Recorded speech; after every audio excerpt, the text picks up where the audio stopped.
You ever notice the Secret Service when President Obama is shaking hands in a crowd? Not really. You're not supposed to.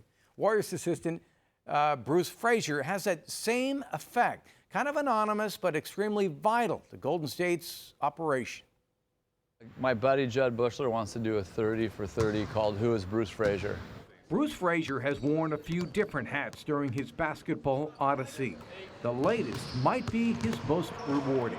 To watch the best shooter in the world shoot every day is who wouldn't want that job? He does a great job of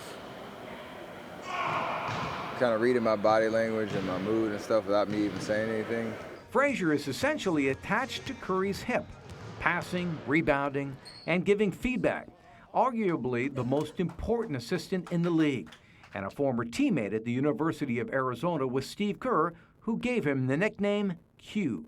It stemmed from an early night out in college where I was asking, I thought fair questions, but they thought dumb questions. And so Steve started calling me the question man along with a couple other guys on the team at Arizona. And then it just sort of grew into Q, and it just,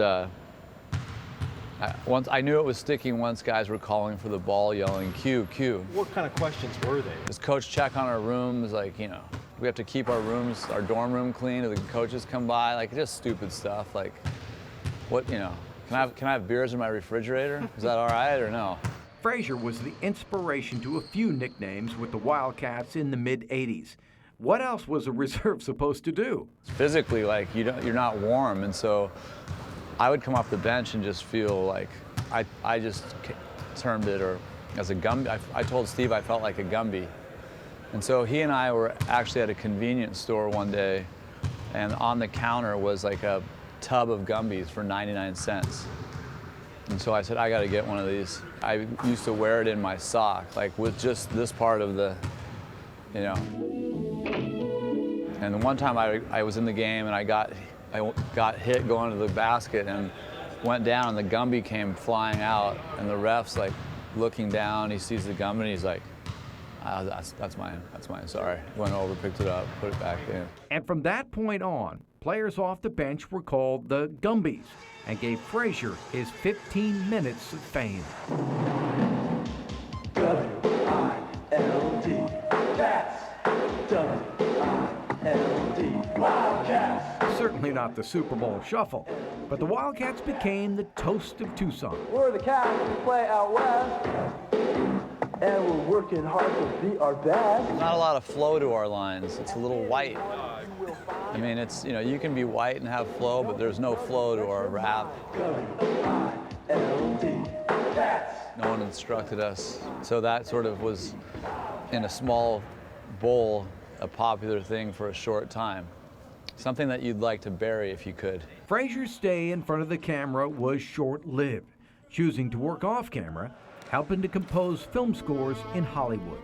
One of the more unique ones was Schindler's List with John Williams and Spielberg, and